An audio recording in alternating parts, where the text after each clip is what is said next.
Affichage de l'écran. Bon, vous êtes en train de voir. Hein? Ok, donc bonjour tout le monde. Voilà, bienvenue. Aujourd'hui, en fait, je vais vous parler d'une nouvelle discipline qui s'appelle le machine learning quantique.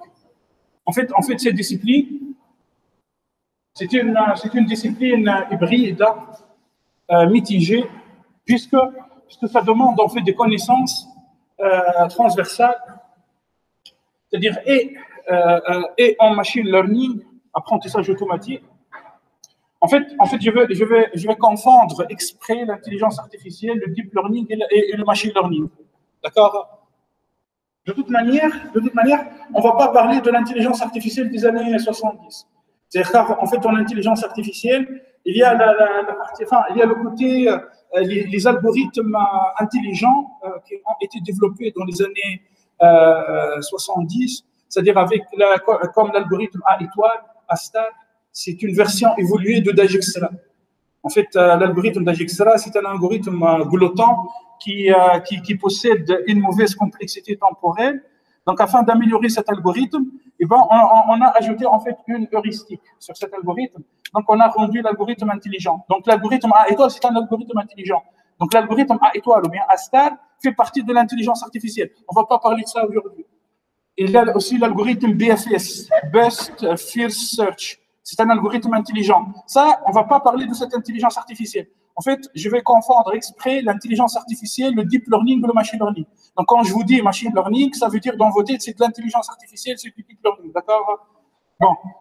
Malgré que moi, j'appartiens à une école qui considère que le machine learning et le deep learning sont deux disciplines différentes. Car tout ce qu'on peut faire avec du machine learning, on peut le faire avec du deep learning. Maintenant, c'est-à-dire en apprentissage, quand on regarde des algorithmes d'apprentissage supervisé en machine learning, on peut trouver l'équivalent en deep, non supervisé aussi, et ainsi de suite. D'accord? Ok. Donc moi, je m'appelle Ahmed Elberg. En fait, je suis docteur en physique nucléaire de l'école des mines de Nantes, Université de Nantes, en 2013. J'ai travaillé en fait au CERN, au Centre européen de recherche nucléaire. En fait, je suis ici grâce à Monsieur Adel Trabil, c'est lui qui m'a invité. Lui, il est directeur du Centre de physique nucléaire. Voilà. Et puis, en fait, donc depuis 2009, j'ai analysé des téraoctets de données. Donc, j'ai analysé des données, des expériences au CERN, au Centre européen de recherche nucléaire. Le but, c'était en fait de chercher des particules, des particules qui ont disparu juste quelques microsecondes après le Big Bang. On appelle cette particule le lambda B. Donc, à l'époque, on travaillait avec des grilles de calcul scientifiques. Maintenant, on appelle ça le cloud. Donc, en fait, on travaillait avec le cloud sans savoir qu'il s'agit du cloud. À l'époque, en fait, on analysait les données avec C++. En fait, il n'y avait pas Python. En fait, le tsunami de Python est venu après 2014. Voilà. C'était une époque glorieuse, quoi. Après, qu'est-ce que j'ai fait? En fait, j'ai commencé à enseigner les mathématiques à l'Université de Nantes. Puis, je suis rentré en Tunisie en 2017. J'ai intégré Esprit. À Esprit, en fait, j'ai enseigné le machine learning. C'est-à-dire dans une nouvelle section à l'époque qui s'appelait Data Science. Je pense que, voilà, c'est une spécialité Data Science en Esprit. Et depuis septembre passé, je suis devenu, en fait, Data Scientist, Senior Data Scientist, dans un cabinet de conseil qui s'appelle Value. C'est un cabinet de conseil qui se trouve au Lac 1. Donc, en fait, disons que j'ai un profil un peu mélangé entre la partie académique, doctorat, thèse en physique nucléaire, partie fondamentale, et la partie business. Donc, voilà. Donc, posez-moi toutes vos questions. Hein. B. Donc, ne pensez pas que le quantum machine learning ou bien le quantum computing, c'est un truc, en fait, pour 30 ans. Non. En fait, c'est maintenant. Les choses sont en train de se passer là maintenant. En fait, là, par exemple, je vous montre deux articles. À gauche, c'est How Goldman Sachs and JP Morgan are using quantum computing. En fait, JP Morgan et Goldman Sachs, ce sont deux banques d'investissement. Ce sont deux banques d'investissement. Voilà. En fait, Goldman Sachs, c'est la plus grande banque d'investissement au monde. C'est 2 fois la France. Hein. C'est 2 fois la France. Et maintenant, Goldman Sachs, cette banque est en train de recruter des data scientists spécialistes en quantum computing. Ils sont en train de développer des algorithmes pour faire de la finance des marchés. Et l'article date en fait de décembre 2020. Là, par exemple, Quantum Algorithms are coming to finance slowly. En fait, en finance, c'est-à-dire quand on regarde Wall Street, puisque ce sont des banques d'investissement, donc ils ont beaucoup d'argent, donc ils sont capables en fait de recruter les meilleurs, puisqu'ils ont beaucoup d'argent, donc ils ont les meilleurs salaires. Donc en fait, la première utilisation d'un tableur Excel, c'était à Wall Street, dans des banques d'investissement. La première utilisation en fait d'une tablette, c'était dans des banques d'investissement. Et maintenant, parmi les premiers qui vont consommer le quantum computing, eh ben, on trouve aussi les banques d'investissement. Car on veut que des algorithmes qui sont hyper rapides, très très rapides, pour exécuter des ordres sur le marché. Bien évidemment, là, c'est une compétition organisée par Airbus. En fait, c'était en automne 2020. Et le but, c'était de développer en fait, des algorithmes quantiques pour faire des simulations physiques. D'accord? Et bien évidemment, on trouve le quantum computing en fait, dans l'industrie militaire américaine. C'est-à-dire maintenant, les militaires américains, c'est-à-dire les grandes entreprises comme General Dynamics, ces entreprises sont en train d'acheter des ordinateurs quantiques pour faire des simulations. Pour simuler, bien sûr, leurs avions. Donc, à partir de ce slide, il faut comprendre que le quantum computing, en fait, c'est pas un truc, c'est pas du hype, c'est demain, c'est là. Donc la révolution, c'est maintenant. Donc peut-être après vous allez me dire, ok, un ordinateur quantique c'est très cher, c'est pas grave, vous pouvez vous connecter sur le cloud de IBM. Au moins essayer de comprendre les notions de base. Comme ça, à l'instant où les PC quantiques deviennent démocratisés dans les grandes entreprises, vous pouvez accéder à ces équipes. Quoi. Mais, donc, par rapport au plan de cette présentation, je vais commencer par vous donner en fait, des applications rapides de l'intelligence artificielle. Après, vous me dites, apparemment, il n'y a que des ingénieurs data scientists ici. Donc, je vais aller plus rapidement, hein, car bon, ça, c'est un truc. Puis, en fait, je vais vous parler un peu de l'histoire de l'intelligence artificielle. Puis, je vais passer en fait aux techniques de machine learning, deep learning. Puis, on va passer au quantum machine learning. Puis après, en fait, il y aura une session de live coding. On va coder 2 applications, classification avec support vector machine quantique, et on va récupérer en ligne en fait des données, par exemple de la bourse de Tunisie. Puis on va analyser ces données. Bien évidemment, hein, soit sur vos PC, ou bien on peut se connecter sur Google Colab. Donc, l'intelligence artificielle est en train de changer notre vie. Voici en fait quelques applications réelles. Donc, en fait, on peut appliquer l'intelligence artificielle dans la reconnaissance faciale. C'est-à-dire, là, on trouve un monsieur, en fait, qui se prend en photo afin d'allumer, en fait, son téléphone, son smartphone. Sinon, là, on trouve, en fait, une application un peu, c'est-à-dire un peu polémique. En fait, c'est un start-up israélien. Hein. C'est une start-up israélienne qui s'appelle Faceception. En fait, à partir des traits de visage, ils ont réussi à développer des algorithmes permettant de prédire, de classifier les gens, c'est-à-dire comme terroristes, comme joueurs de poker, comme chercheurs, ou bien comme personne avec. Après, c'est un peu bizarre. Ça s'appelle Faceception.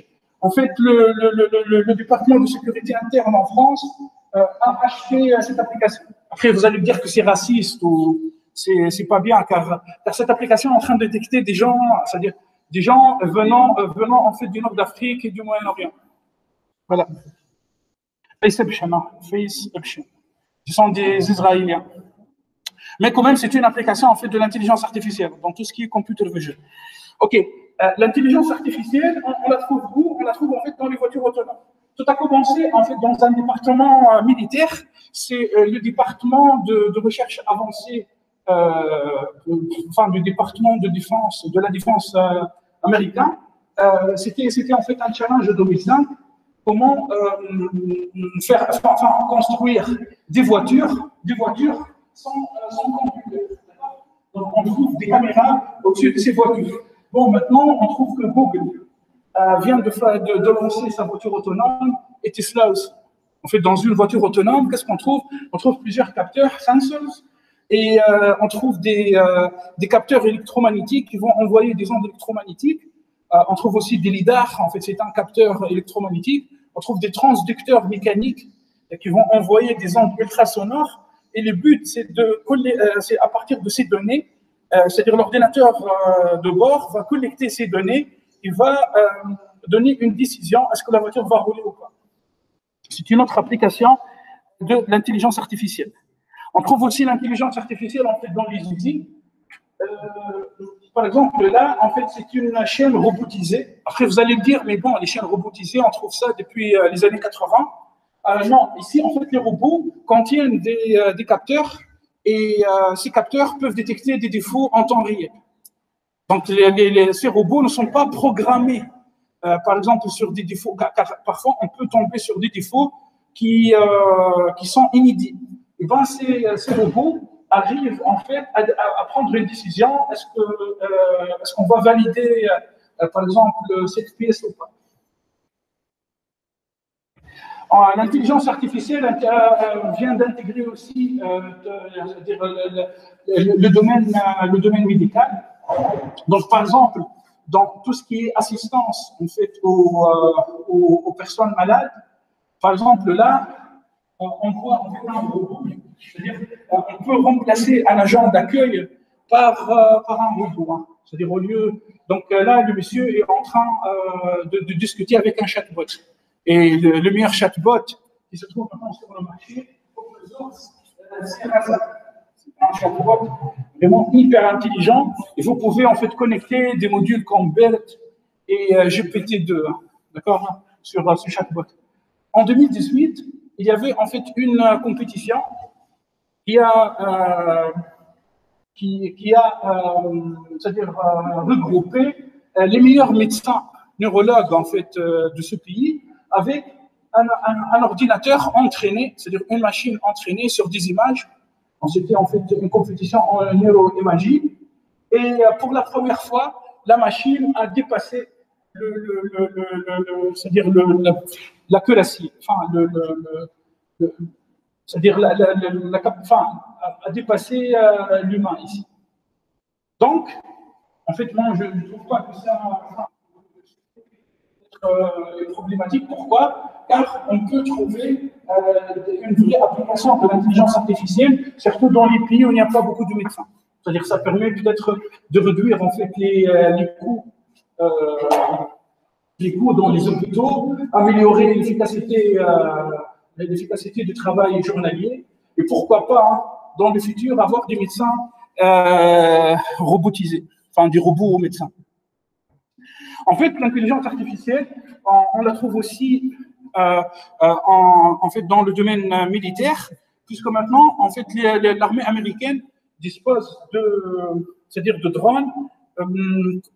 Sur ces drones, on trouve des capteurs, des caméras. Ces drones arrivent à survoler en fait une zone où on soupçonne en fait l'existence des gens en fait peut-être des terroristes, hein, et on peut détecter les visages de ces gens-là. Et dans ce cas-là, le drone a le droit en fait de prendre une décision, c'est-à-dire lancer un missile ou pas. Voilà. Juste ici à droite, on fait un robot développé par Boston Dynamics. Il suffit d'aller sur YouTube, vous allez trouver, c'est-à-dire des vidéos hallucinantes en fait sur les pouvoirs et les mouvements faits par ces robots. On trouve aussi l'intelligence artificielle, donc en fait dans tout ce qui est le speech to text, c'est-à-dire on peut écrire un algorithme, on commence à parler et l'algorithme arrive à détecter en fait nos paroles, c'est-à-dire des ondes acoustiques, et écrit ces paroles sous forme d'un texte. Text to speech et le speech recognition. Bon, il y a des modules en Python, Il suffit de faire pip install et vous pouvez en fait installer ces modules et les utiliser. Donc, là, je viens de vous montrer rapidement plusieurs applications de l'intelligence artificielle. Et dans ce niveau-là, vous allez me dire, mais réellement, c'est quoi l'intelligence artificielle? Est-ce qu'on peut définir l'intelligence artificielle? Donc, en fait, l'intelligence artificielle, c'est donner le pouvoir, en fait, à une machine, enfin, un digital computer, ou bien un robot contrôlé par un ordinateur, de réaliser des tâches normalement associées avec des êtres intelligents. Donc, l'intelligence artificielle a commencé en fait vers la fin des années 40, c'est-à-dire vraiment pendant la deuxième guerre mondiale, avec un mathématicien anglais qui s'appelle Alan Turing. Voilà. Malheureusement, le développement en intelligence artificielle s'est arrêté en fait à l'époque à cause de deux raisons principales. Tout d'abord, le manque des données, c'est-à-dire dans les années 50, il n'y avait pas de données, il n'y avait pas largement de données, car ces algorithmes, je vais vous montrer après que ces algorithmes doivent s'entraîner sur des données. Deuxième raison, en fait, il n'y avait pas des ordinateurs puissants. Donc, il y avait en fait un hiver. Donc, l'intelligence artificielle a vécu un hiver. Puis, bon, donc, le début, c'était dans les années 50, l'avènement. Dans les années 80, les gens, c'est-à-dire entre les années 50 et les années 80, il n'y avait pas beaucoup de développement. C'était de l'intelligence artificielle, style algorithme à étoile, à star, style algorithme best first search. Donc, qu'est-ce qu'on fait? On prend un algorithme classique comme Dijkstra et on connecte sur cet algorithme, par exemple, une heuristique et l'algorithme devient intelligent. À partir des années 80, les gens ont commencé à parler de l'apprentissage de machine learning, d'apprentissage automatique. Dans les années 90, les gens ont commencé à parler de statistical learning avec en fait 3 professeurs aux États-Unis, Tibshirani, Hasti et Friedman, qui travaillaient à Stanford et qui, à l'époque, en fait, ils développaient leur code avec R. C'est-à-dire pendant les années 90, c'est-à-dire les gens analysaient les données avec R. Et on a commencé à entendre parler d'un nouveau terme, qui est le reinforcement learning. D'accord? À partir des années 2000, c'est-à-dire au début de ce siècle, les gens ont commencé à parler du data science. Et bien, pourquoi? Car en fait, l'Internet, l'avènement de l'Internet a permis, c'est-à-dire un partage des données. Puisqu'il y avait en fait des données partagées, donc les algorithmes ont pu s'entraîner au moins sur quelque chose. À partir de 2010, c'était l'avènement du deep learning avec en fait la montée en force des cartes graphiques NVIDIA. Et maintenant, aux États-Unis, les gens parlent en fait de l'intelligence artificielle généralisée. Enfin, qu'est-ce que ça veut dire, intelligence artificielle généralisée? C'est-à-dire, toi, tu t'installes en fait dans une voiture, tu peux discuter avec la voiture, donc c'est du speech recognition. La voiture peut lire en fait les traits de ton visage, d'accord? La voiture peut décider est-ce qu'elle va accélérer ou pas, est-ce qu'elle va s'arrêter ou pas. Donc en fait, vraiment, c'est de l'intelligence artificielle généralisée. Non, les gens travaillent beaucoup sur le deep reinforcement learning et le quantum machine learning. Donc, voilà à peu près les axes de recherche pour cette décennie. Oui.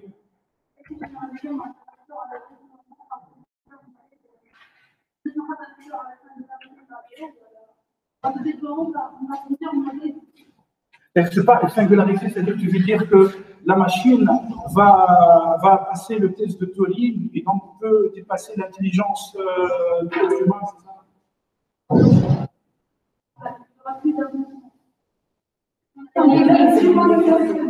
Comment?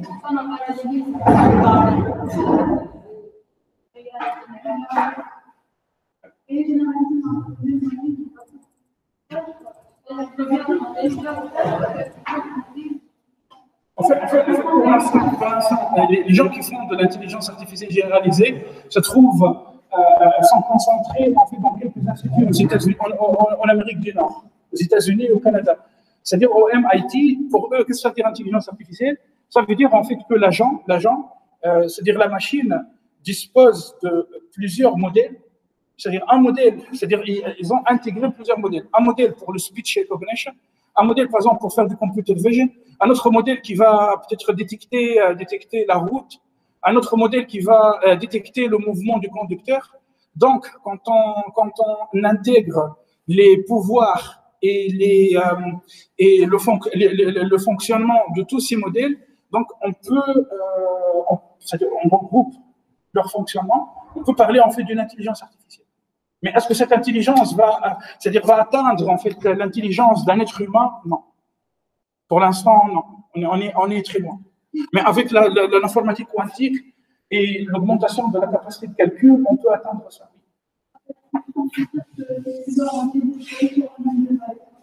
Oui, voilà. De toute manière, après, en fait, un seul modèle pour réaliser plusieurs tâches, ça, on peut trouver ça déjà. Un seul modèle.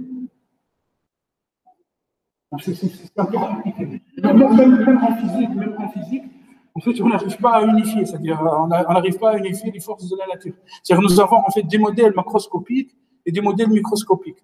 C'est-à-dire la physique est une science fondamentale. Après, avec un seul modèle, on peut effectuer plusieurs tâches, je crois, non.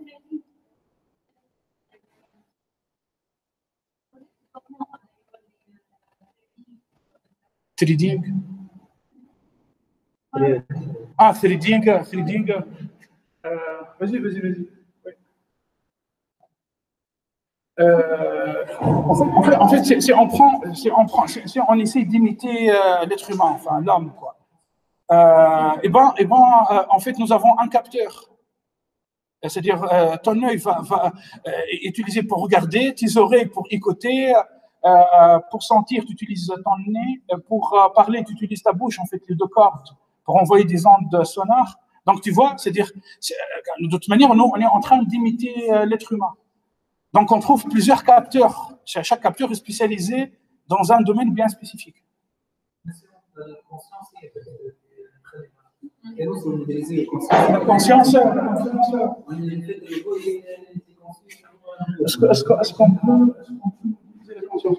En fait, je pense qu'on est un peu loin.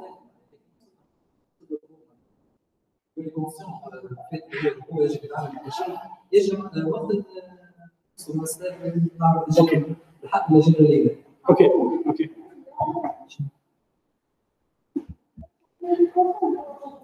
En fait, disons qu'on est un peu loin de ça.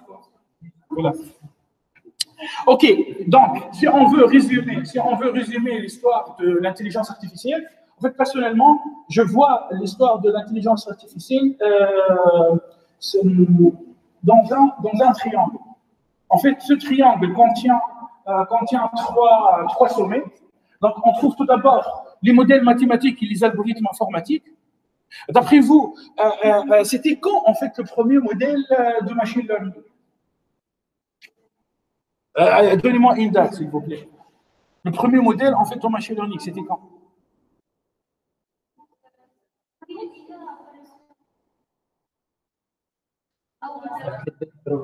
En fait, le premier modèle, c'est-à-dire régression linéaire, c'était le Sir Galton en Angleterre, 1890. 1890. Le Sir Galton, la régression linéaire. Donc, en fait, les algorithmes informatiques et les modèles mathématiques sont avancés en fait par rapport à la technologie. Ok, donc ça c'est le premier sommet. Donc, si on ne comprend pas les modèles mathématiques ou bien les algorithmes informatiques, on ne peut pas faire de machine learning. D'accord? Après, là, il y a en fait le problème entre les ingénieurs informaticiens, c'est-à-dire toujours les discours entre les ingénieurs informaticiens qui deviennent data scientists et les mathématiciens qui deviennent data scientists. En fait, on trouve deux types de modèles. Il y a les modèles mathématiques, après, il y a les méthodes d'ensembliste qui ne contiennent pas beaucoup de maths. De toute manière, il faut maîtriser soit les modèles mathématiques, soit les algorithmes informatiques. Si on maîtrise les deux, c'est encore mieux. Ok, ça, c'est le premier sommet. Le deuxième sommet, c'est les ressources informatiques. En fait, dans les années 90, c'était les centres de données, on appelle ça le supercomputer. Puis, il y avait en fait, on a passé à CPU, c'est-à-dire les ordinateurs personnels, GPU, c'est-à-dire calcul sur des cartes graphiques, le parallélisme sur des cartes graphiques, CPU, en fait, ce sont des cartes graphiques développées par Google, moins chères que les cartes graphiques développées par NVIDIA et AMD, l'entreprise. Et maintenant, on parle en fait de QPU, Quantum Process Unit. Donc, sans ressources informatiques, c'est-à-dire matérielles, on ne peut pas faire du machine learning ni du deep learning. Le troisième sommet, c'est la data. La data, c'est-à-dire sans data, on ne peut pas apprendre nos algorithmes. Donc, quand on parle de la data, donc il y a des données structurées, il y a des données non structurées. Les données structurées, ce sont des données numériques, les données non structurées, c'est les données textuelles, images, et ainsi de suite, et ainsi de suite. Désormais, ce triangle est fermé. C'est-à-dire maintenant, personne ne peut arrêter l'intelligence artificielle. C'est bon. C'est-à-dire les algorithmes et les modèles mathématiques sont développés. C'est-à-dire tout le monde, maintenant, il suffit d'aller sur Archive, on peut récupérer ces algorithmes, on peut aller sur GitHub, des articles et tout. Les ressources informatiques sont abondantes. C'est-à-dire même si toi, tu ne disposes pas d'un ordinateur qui contient une carte graphique, tu peux te connecter sur Google Colab. C'est-à-dire qu'il n'y a plus d'excuses maintenant. C'est-à-dire tu ne peux pas, par exemple, en fait, en 2010, on avait un vrai problème. C'est-à-dire il fallait à l'époque se connecter, avoir en fait un centre de calcul très très cher pour lancer ces calculs. Maintenant, il n'y a plus d'excuses puisque toi, tu peux te connecter sur Google Colab et lancer tes calculs sur Google Colab. Et Google Colab t'offre en fait 12 heures de ressources avec un GPU ou bien avec un TPU. Et bien sûr, les données. C'est-à-dire, si toi, tu travailles dans une entreprise, donc c'est l'entreprise qui va t'offrir les données, sinon on peut scraper ces données, on peut récupérer ces données à partir d'Internet, avec des techniques appelées web scraping. Même si toi, tu veux, par exemple, essayer avec des données tabulaires, tu peux aller sur des sites comme Kaggle, il y a des sites, ou bien Google Dataset. En fait, c'est un moteur de recherche pour des données. Donc, c'est bon, le triangle est fermé. Et voilà, donc l'intelligence artificielle avance. Maintenant, allez, rapidement, c'est-à-dire comment ça fonctionne, en fait, le machine learning. Donc, en fait, tout d'abord, on va commencer à partir d'une image. Par exemple, en fait, d'une source de données. On va réaliser en fait, ce qu'on appelle le feature extraction, c'est-à-dire on va extraire des grandeurs pertinentes à partir de cette image. Ici, attention, l'extraction des features, en fait, s'effectue manuellement. S'effectue manuellement, en fait, par une personne, on appelle ça data scientist. Puis, qu'est-ce qu'on fait? On envoie ces features vers un modèle mathématique ou bien un algorithme informatique. On donne ces features à manger au modèle. Et ce modèle va réaliser une classification. C'est-à-dire, il va dire, tiens, est-ce que cette image, c'est l'image d'un chien ou bien l'image d'un chat? Donc, juste retenez ça. Cette étape, c'est l'étape qui fait la différence entre le machine learning et le deep learning. Enfin, tout le problème, en fait, se trouve par rapport à cette étape. OK. En fait, quand on parle du machine learning, on parle de l'apprentissage supervisé, de l'apprentissage non supervisé, de l'apprentissage renforcé, reinforcement learning, de l'apprentissage semi-supervisé. Moi, je ne veux pas parler de l'apprentissage semi-supervisé. Allez, rapidement, qu'est-ce que ça veut dire apprentissage supervisé? C'est-à-dire, les données sont labellisées. C'est-à-dire, je te donne les données, et puis je t'explique. Je vais te dire, cette partie des données appartient en fait à une classe. Ou bien ces images, ce sont des images d'un chat. Ces images sont les images d'un chien. Et puis, on va entraîner notre algorithme sur des données labellisées. Puis, l'algorithme, en fait, il va décider. Donc, ça, c'est l'apprentissage supervisé. En apprentissage non supervisé, on travaille en aveugle. C'est-à-dire que, par exemple, là, je donne en fait à mon algorithme des données qui ne sont pas labellisées. Et je demande à cet algorithme, en fait, de trouver des informations pertinentes. C'est vraiment de la fouille des données. Exemple ici, qu'est-ce que j'ai fait? Eh ben, j'ai appliqué un algorithme de segmentation. Et l'algorithme de segmentation, par exemple, Camille, à peu près 13 algorithmes de segmentation, il a trouvé en fait 3 groupes. Donc retenez, en fait, en apprentissage non supervisé, c'est d'apprentissage en aveugle et les données ne sont pas labellisées. Surtout, en fait, dans une entreprise, on commence toujours par l'apprentissage non supervisé. En fait, pour l'apprentissage renforcé, il est basé surtout sur en fait, ce qu'on appelle en fait, on prend un agent et puis on va simuler un environnement. Donc, afin de simuler cet environnement, on va utiliser des techniques Monte Carlo, des générateurs de nombres aléatoires. Enfin, si vous ne comprenez pas quelque chose, vous me dites. C'est-à-dire, on va utiliser des générateurs de nombres aléatoires qui vont simuler l'environnement de cet agent. Et puis, on va laisser cet agent évoluer dans l'environnement. Puis, on va boucler. C'est-à-dire, on va changer d'état, puis on va donner une récompense à cet agent. L'apprentissage renforcé, en fait, c'est puisque cet apprentissage, c'est-à-dire si at égale à 0, c'est-à-dire si on peut quantifier l'intelligence de la machine, si at égale à 0, la machine est intelligente, en fait, voilà, je donne par exemple 30%. C'est-à-dire quand j'applique l'apprentissage renforcé, après un certain moment, la machine va devenir intelligente, en fait, avec 50%, par exemple.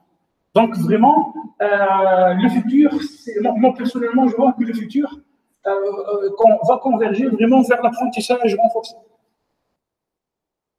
Maintenant, how to live. Comment on apprend à la machine les patterns. Donc, en fait, nous avons l'apprentissage supervisé et l'apprentissage non supervisé. En apprentissage supervisé, qu'est-ce qu'on va faire?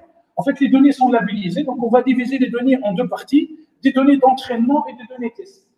Et bien évidemment, puisqu'il y a des labels, c'est-à-dire on sait que, par exemple, chien, chat, donc nous avons en fait les données d'entraînement, les labels liés à ces données d'entraînement. On va donner ça au modèle. Le modèle, en fait, il va s'entraîner. Puis, on va cacher les données tests. D'accord? Puis, on va passer. Là, notre modèle est déjà entraîné. On va passer les données tests sur le modèle entraîné qui va réaliser une prédiction. Puis, en fait, on prend les labels et ça va, en fait, puis on va récupérer une évaluation. Par contre, en apprentissage non supervisé, on commence par des données. C'est-à-dire, à ce niveau-là, il n'y a pas de label. Donc, on va diviser les données en deux parties. Donc, on fait tout d'abord, on va passer le modèle sur ces données. Et le modèle, en fait, va nous trouver des new insights, des nouvelles connaissances. Et après, on va généraliser avec les données tests. Donc, en apprentissage, en fait, supervisé, on trouve la classification et la régression. C'est simple. On utilise la classification quand la variable cible est une variable discrète, 0 ou 1. Bon client, mauvais client. Très bon client, très mauvais client. Client satisfait ou bien client peu satisfait. Après, on va encoder. On trouve, en fait, après, en régression, on utilise la régression quand la variable cible est continue. Par exemple, on veut prédire le salaire d'un employé. On veut prédire, par exemple, le prix d'une action. En apprentissage non supervisé, on trouve la segmentation, clustering. On trouve aussi les règles d'association, et on trouve aussi la réduction des dimensions. Maintenant, en fait, en régression, là, les choses vont devenir plus mathématiques. Et là, c'est là où je veux faire, je vous propose de faire le lien avec le quantum computing. Oui. Non. En fait, en machine learning, on trouve de l'apprentissage supervisé, de l'apprentissage non supervisé. En apprentissage non supervisé, on trouve la réduction des dimensions. On trouve le clustering, c'est-à-dire la segmentation, et on trouve les règles d'association.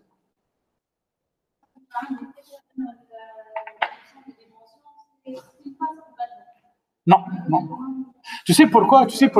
Car en fait, avec un algorithme comme l'algorithme ACP, analyse en composante principale, les gens pensent que l'analyse en composante principale est utilisée uniquement pour faire de la réduction des dimensions. Alors que cet algorithme sert en fait à segmenter, à faire de la segmentation. Il sert aussi en fait à faire de l'imputation, remplacer les variables manquantes. Il sert aussi en fait à déterminer les variables corrélées. Donc en fait, l'algorithme, par exemple, un algorithme comme l'algorithme ACP, c'est un algorithme qui fait vraiment partie du cœur du machine learning. Attends, algorithme ACP avec bias. Comment? Non.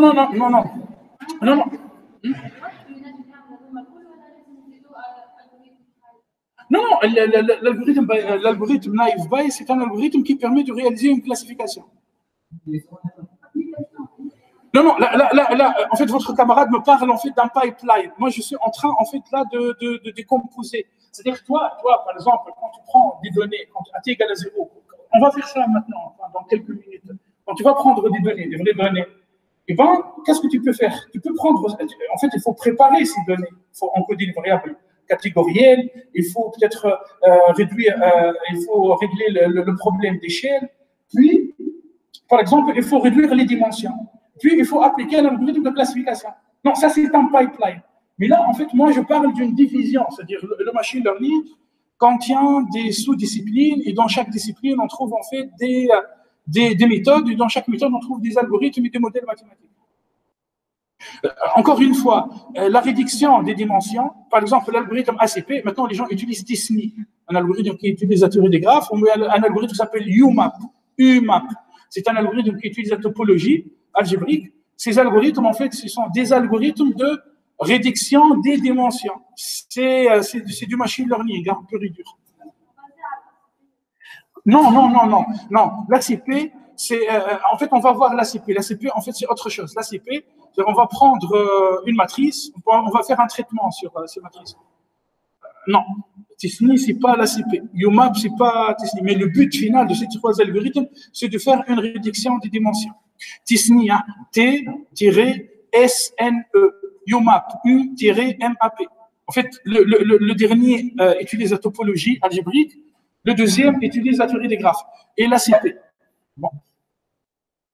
OK, donc, quand on parle en fait d'une régression, en fait, apparemment, moi j'ai préparé ça pour des physiciens. Hein. Finalement, apparemment, il y a un seul physicien. Bon, il y a ça. C'est mécanique, ma master quoi? Master en physique, ma matière condensée, mais non, ne vous inquiétez pas,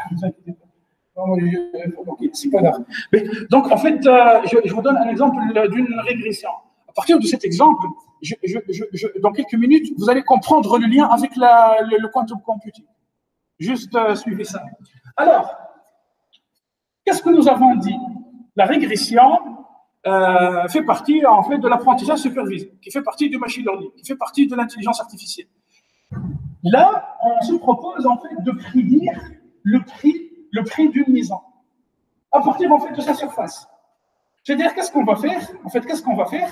On va partir en fait dans une ville, on va collecter les données, c'est-à-dire on va demander en fait aux propriétaires des maisons, allez, s'il vous plaît, donnez-nous la surface de votre maison. Il va dire tiens, 100 mètres carrés.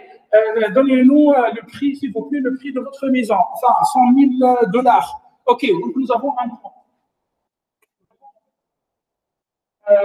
100 mètres carrés. Il travaille avec le foot, hein, c'est-à-dire le pied. Bon, une étude mesure en anglaise. Donc, en fait, là, on a bien un plan. On va partir vers en fait, un autre propriétaire. Donnez-nous, s'il vous plaît, la surface de votre maison, 200 mètres carrés, enfin 50 mètres carrés. Donnez-nous le prix. On va dire peut-être 80 000 $. En fait, on va collecter des points, on va collecter des données. C'est la même chose faite par un physicien quand il veut peut-être modéliser, en fait, calculer la résistance, mesurer la résistance. C'est-à-dire, lui, qu'est-ce qu'il va faire? Il va prendre une résistance, il va brancher cette résistance dans un circuit électrique qui contient un générateur de tension variable. Il va mettre un ampermètre en série, il va mettre en fait un voltmètre en parallèle. Puis, qu'est-ce qu'il va faire? Il va commencer en fonction de I, à changer l'intensité. Il va au niveau de générateur, il commence à changer l'intensité, la tension va changer, et puis il va commencer à collecter les points. Intensité, tension électrique, intensité, tension électrique. Et le but, c'est de déterminer la résistance. Ici, en fait, pour l'exemple, il y a une relation entre le prix et la surface. Bon, peut-être les étudiants qui font les physiciens qui font en fait de la physique des solides, il y a ce qu'on appelle la loi de Hooke. En fait, qu'est-ce qu'on fait? On prend un solide, enfin, on prend en fait peut-être une poutre, on prend une poutre, puis qu'est-ce qu'on fait?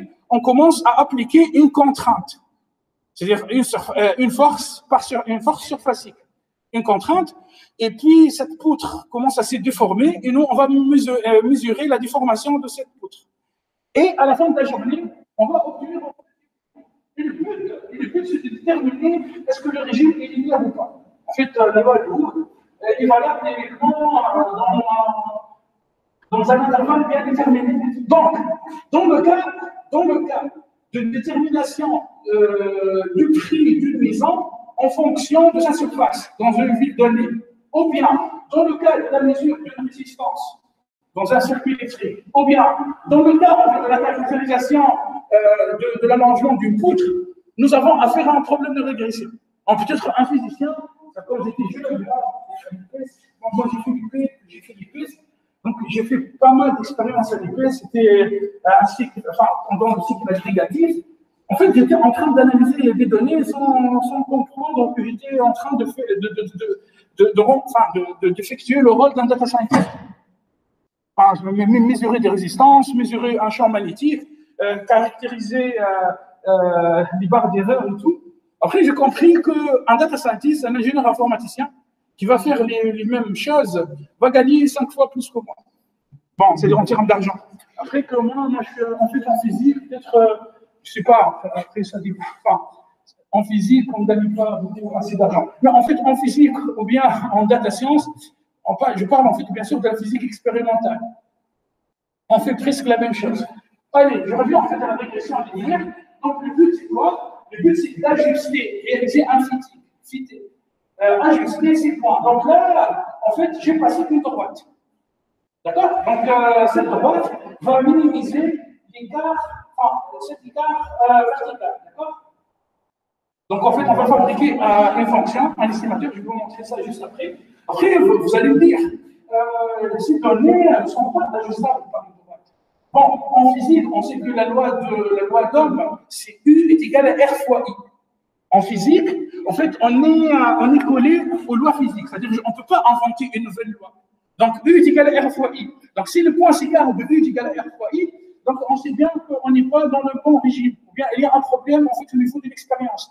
Par contre, en fait, dans le cas des maisons, prix d'une maison en fonction de sa surface, il n'y a pas une loi. On veut fabriquer la loi. Attention, hein. En fait, en physique, quand on analyse les données, il faut coller les lois trouvées par les physiciens théoriciens. Par contre, en fait, quand on analyse les données dans la vie réelle, on peut imaginer n'importe quelle fonction. Voilà la différence entre l'analyse des données, en fait, dans le cas d'un ingénieur, et l'analyse des données dans le cas d'un physicien expérimentateur. Allez, donc l'idée c'est quoi? Donc moi, en fait, j'ai des points, d'accord? Et le but que si je prends un nouveau point, par exemple, ça sera quoi sans Y'? C'est-à-dire si je prends une nouvelle maison ayant une surface. En fait, là, apparemment, vous avez compris que la variable qui se trouve sur l'axe des X, nous avons changé son échelle. Vous êtes d'accord? Voilà. Donc, le but, c'est de trouver le Y'. À cet égard, qu'est-ce qu'on va faire? En fait, on va choisir un modèle H, c'est pour hypothesis.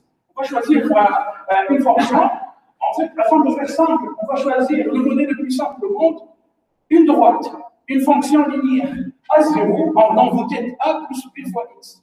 Ou bien Bx plus A, c'est le bon. Θ 0 plus θ 1 fois X1. Voilà donc notre modèle. Okay?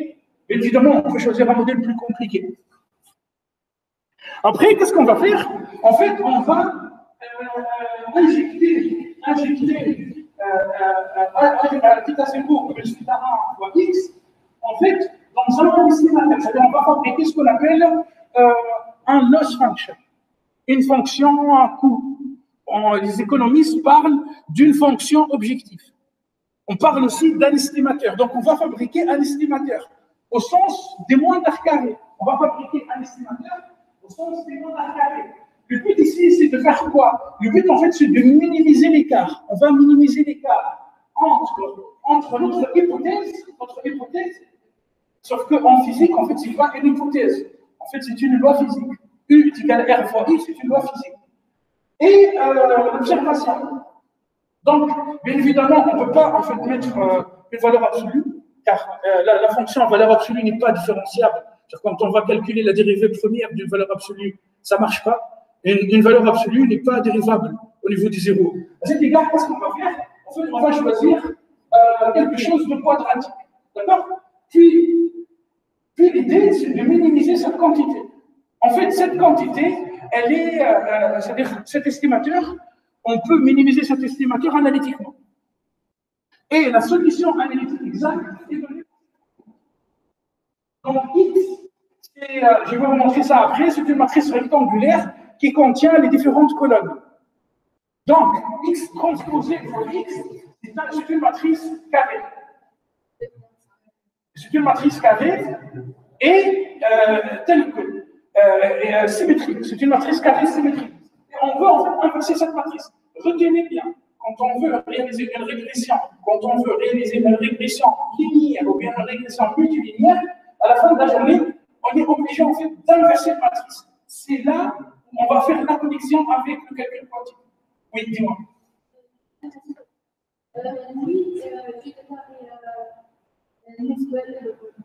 Oui.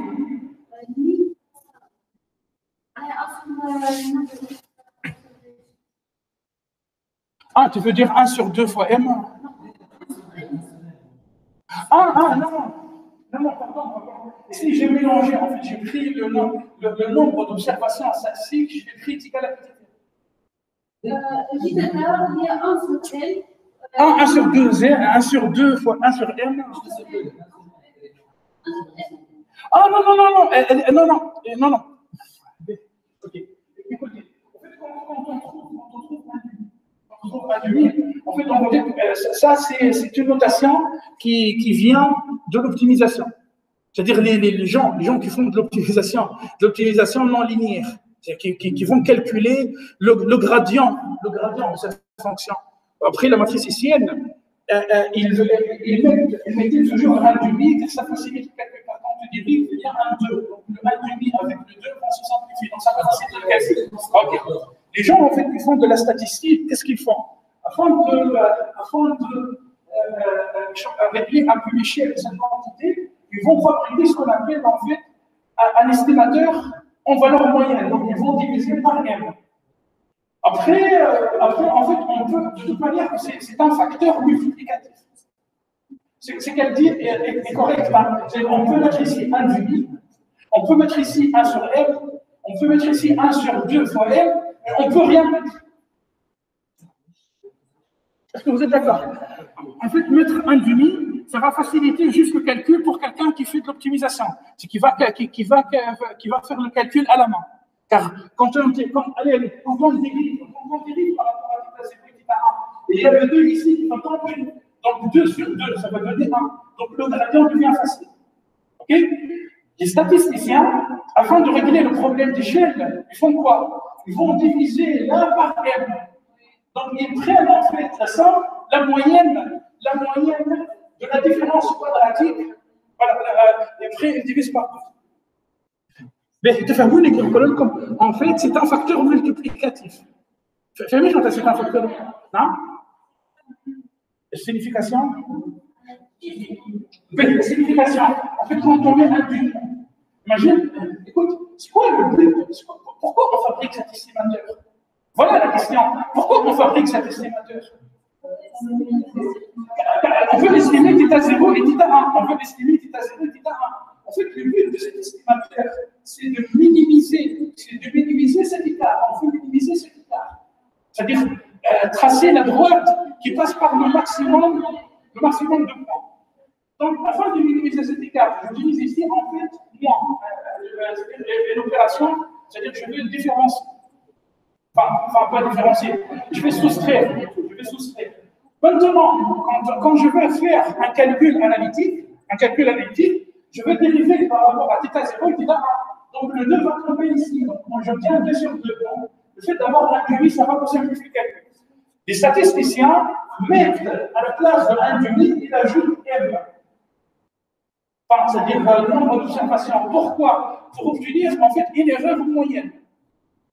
Mais même si de toute manière, c'est linéaire. Écoutez, une régression multilinéaire, c'est linéaire. En fait, la solution est une par cette formule. D'accord? Oui.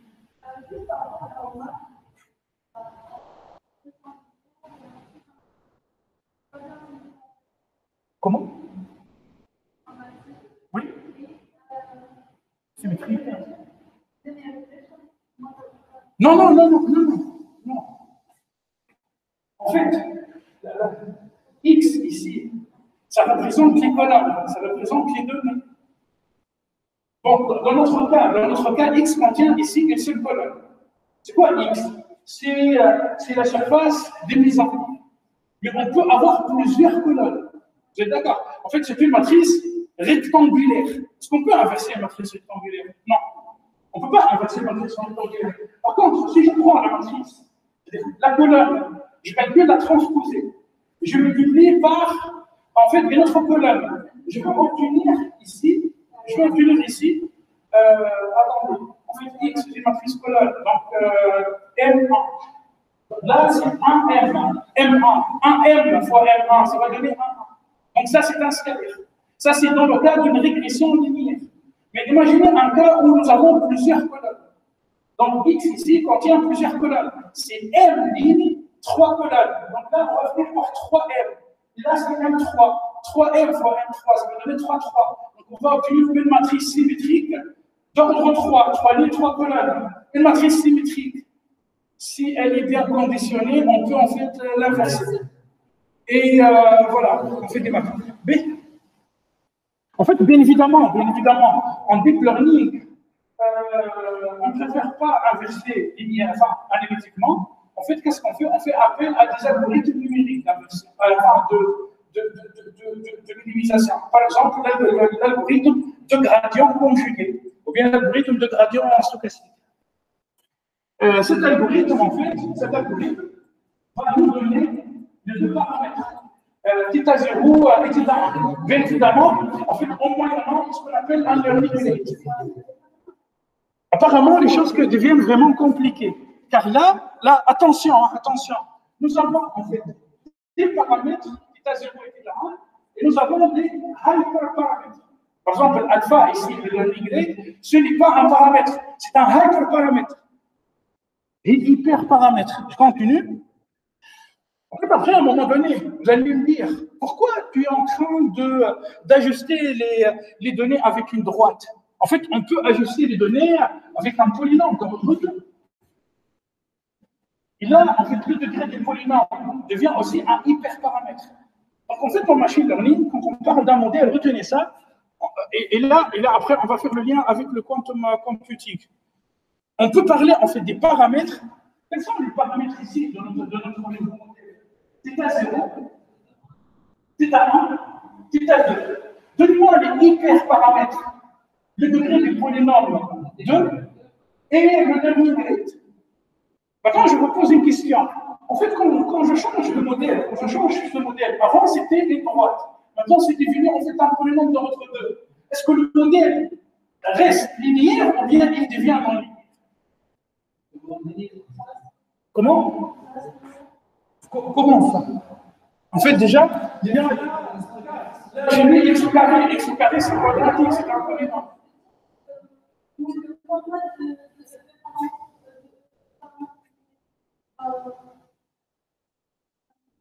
Qu'est-ce que ça veut dire dans ta tête? Qu'est-ce que ça veut dire linéaire? Oui, mais voilà la question. Est-ce que tu peux minimiser en fait?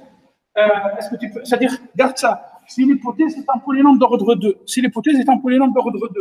et nous, on veut minimiser cette quantité. On peut minimiser ça linéairement.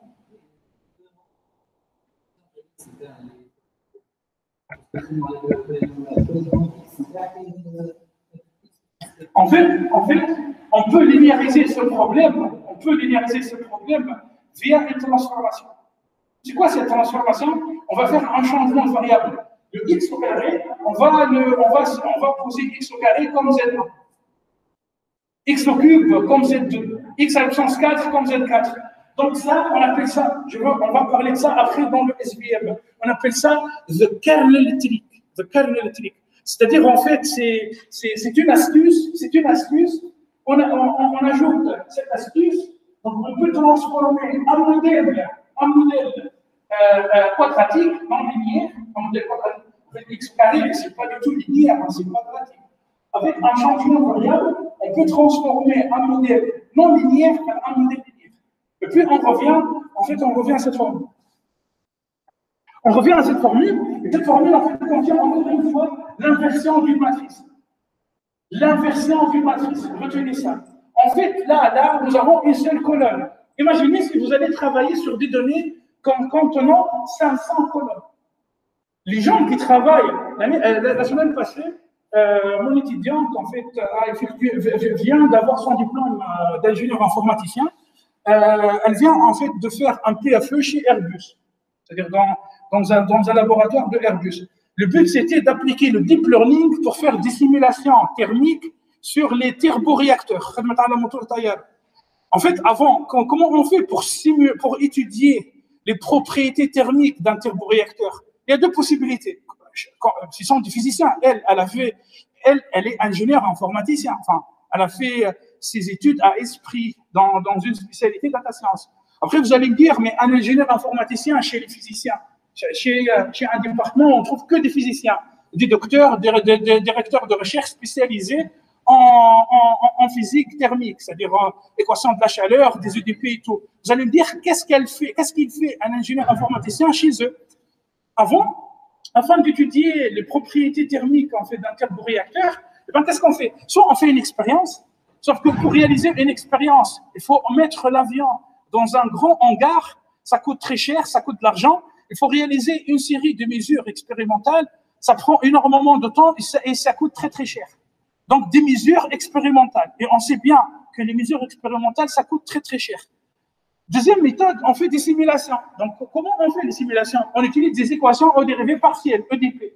Exemple, équation de la chaleur. L'équation de la chaleur, la dérivée seconde de la température par rapport au x carré est égale à une constante fois la dérivée première de T par rapport au temps. Ou bien en mécanique de fluide, équation de l'inverse Stokes. Ces équations sont non linéaires, sont très compliquées. Donc, il faut écrire un code. Et le code, il faut écrire un code optimisé. Pas en MATLAB, il faut même pas en Python, en C++. Il faut avoir un centre de calcul pour simuler ces équations. Donc, dans les deux cas, c'est très compliqué. Et bien, en fait, avec le machine learning, avec le deep learning, on peut réaliser la même étude. En fait, dans ce cas-là, on ne finit pas par une seule colonne, mais on peut finir par 500 colonnes. 500 colonnes. C'est-à-dire, je prends la température, c'est-à-dire d'un point dans le turboréacteur, et c'est une série temporelle, puisque la température varie en fonction du temps. Et puis, je commence à appliquer une transformation que j'appelle lag. C'est-à-dire, je commence à transiter, c'est-à-dire à faire une translation de la série temporelle température. C'est-à-dire, à chaque fois, je translate par -1, par -1, par -1. Donc, je peux finir par 500 colonnes. Donc, imaginez ici l'inversion d'une matrice 500 par 500. C'est très coûteux, hein, c'est très compliqué, c'est très coûteux. C'est là où intervient le calcul quantique. Oui, est-ce qu'il y a Pour moi, c'est la fonction dépend de l'index. C'est ça la linéarité. Dans la fonction de l'index, la fonction dépend elle-même de. Ah non, ça c'est la récursivité. Non, ça c'est la récursivité. Tu parles de l'algorithme? Non, ça c'est l'algorithme récursif. C'est l'algorithme récursif. Non. La non-linéarité, regarde, la non-linéarité, c'est, je ne sais pas, vous connaissez les Feshbach en fait. En fait, les Feshbach, en fait, tu as la polarisation scalaire E, le champ électrique. C'est-à-dire quand tu as en fait deux champ électrique et champ magnétique, et on obtient un terme qui contient E scalaire B. Donc là, c'est un terme non linéaire, puisqu'il y a interaction entre E et B. En fait, ici, nous avons x carré. Je prends la variable, et la variable interagit avec elle-même. La variable interagit avec elle-même. Sinon, il y a un terme au carré, un terme au cube, un terme à la puissance bêta, avec bêta différent de l'autre.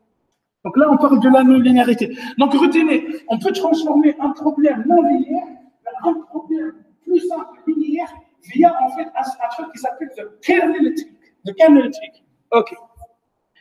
Bon, donc en fait, vous connaissez la classification. En fait, l'idée ici, on va prendre des images d'ABXR, des images labellisées, et puis on va extraire des informations à partir de ces images, et puis on va entraîner un modèle, et puis en fait, via les labels, on va dire à l'algorithme, voilà, ça c'est une pomme, ça c'est une tomate, ça c'est une vache, et ainsi de suite. Puis on va prendre une nouvelle image, puis en fait, on va passer cette image à l'algorithme entraîné pour réaliser une prédiction. Allez, un peu de maths. Est-ce qu'on peut fusionner, unifier entre la classification et la régression mathématiquement? En fait, là, sur ce slide, vous allez trouver un traitement unifié avec de la régression multilinéaire, de la régression logistique, de la régression de Poisson et de la régression probite. En fait, F ici, c'est une densité de probabilité. Donc, peut-être que c'est un slide qui fait mal en fait, aux informaticiens. Bon, bref, juste ici pour vous dire qu'à la fin de la journée, bien sûr, je ne suis pas en train de parler des méthodes ensemblistes. Hein. Ici, il n'y a pas d'arbre de décision, car il existe en fait une autre classe d'algorithmes. Arbre de décision, XGBoost, LightGBM, CatBoost. Ces algorithmes, ce sont des algorithmes de classification utilisés par des informaticiens qui n'aiment pas les mathématiques. Mais pour les algorithmes mathématiques, en fait, à la fin de la journée, qu'est-ce qu'on va faire? Le but, c'est de minimiser une fonction.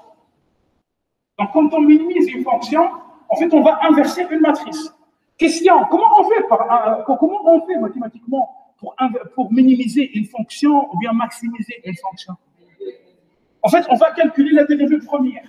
Mais sur plusieurs paramètres, on parle d'un gradient. Le gradient est égal à vecteur nul, ne donne pas ni les points, ni les minima, ni les maxima. Ça va donner en fait ce qu'on appelle les points critiques. Afin de déterminer est-ce que ces points critiques ce sont des minima ou bien des maxima, qu'est-ce qu'on va faire? On va calculer la dérivée seconde. On va parler d'une matrice hessienne. Le but après, c'est de calculer les valeurs propres de cette matrice hessienne. Les valeurs propres, eigenvalue, les valeurs propres de cette matrice hessienne. C'est là où intervient la mécanique quantique. C'est là où intervient le quantum computing. En fait, là, je dis tout simplement, je ne dis pas que le quantum computing va toucher à tous les algorithmes de machine learning. Non, on est loin de ça. Par contre, si on prend les algorithmes mathématiques contenant en fait une inversion d'une matrice symétrique, l'inversion de cette matrice va faire appel au calcul des valeurs propres et des vecteurs propres. Là, on peut utiliser le calcul quantique. Est-ce que vous êtes d'accord? C'est là l'ordinateur quantique va accélérer. Donc, toute l'ingéniosité, en fait, c'est-à-dire de l'informaticien, bien sûr quantique, hein, il faut avoir les deux casquettes. Il faut être un bon informaticien, il faut avoir quand même des connaissances en mécanique quantique. Ou bien de physicien programmeur, c'est-à-dire qu'il ne faut pas être un physicien théoricien, non, il faut être un physicien qui sait écrire du code. En fait, quand j'ai étudié en physique nucléaire, on trouve en fait 4 physiciens. C'est-à-dire que quand on regarde les autres. En fait, attendez. En fait, car il existe en physique nucléaire, la physique théorique en physique nucléaire, c'est des théories à une dimension. Les gens qui travaillent sur la théorie des codes. C'est-à-dire le professeur qui fait de la physique théorique chez nous, en fait, avec des particules, dispose de 2 bureaux. Un bureau dans le département d'algèbre, c'est-à-dire dans un laboratoire de mathématiques, et un bureau en physique dans un laboratoire de physique nucléaire. Là, je ne parle pas en fait d'un physique. Ce que toi tu appelles physique théorique, c'est de la phénoménologie. En fait, en physique nucléaire, il existe 4 styles. Il y a la physique théorique pure et dure. Ce sont des Russes qui font ça, car ils sont hyper forts. On trouve en fait la physique, c'est de la phénoménologie. C'est-à-dire, on prend des équations de Maxwell, on essaie de résoudre ça avec des cas. On trouve en fait la physique expérimentale, pure et dure, c'est-à-dire des gens qui fabriquent des instruments, et on trouve en fait la physique de développement, c'est-à-dire des gens qui font des simulations de l'analyse des données. En effet, ma thèse, en fait, on analyse des données. Donc, retenez, en machine learning, il existe des algorithmes mathématiques, c'est-à-dire des modèles mathématiques, qui utilisent des formules mathématiques. Ces modèles, à la fin de la journée, afin de trouver les paramètres, qu'est-ce qu'on fait? On inverse une matrice. Là, et afin d'inverser une matrice, il faut déterminer les valeurs propres et les vecteurs propres. C'est là où intervient la mécanique quantique, c'est-à-dire le quantum computing. Est-ce que vous êtes d'accord? Est-ce qu'on peut appliquer le quantum computing sur tous les algorithmes de machine learning, malheureusement, jusqu'à maintenant, non. C'est-à-dire, il y a des passerelles. C'est-à-dire, il faut. Donc, voilà, il y a deux passerelles. Si le problème de machine learning s'écrit sous la forme du modèle d'Ising, d'un modèle d'Ising, eh bien, on peut. Vous connaissez qu'est-ce que c'est un modèle d'Ising? Les physiciens, oui, les informaticiens, non.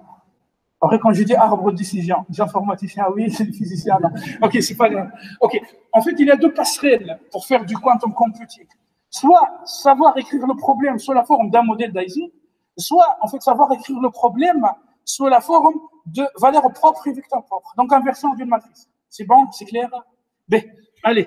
Donc, en fait, l'ACP, par exemple, le but de l'ACP, c'est réduire les dimensions. Donc là, on voit bien, là, j'ai un nuage de points. Le nuage de points, on voit bien qu'il existe en fait un axe préférentiel.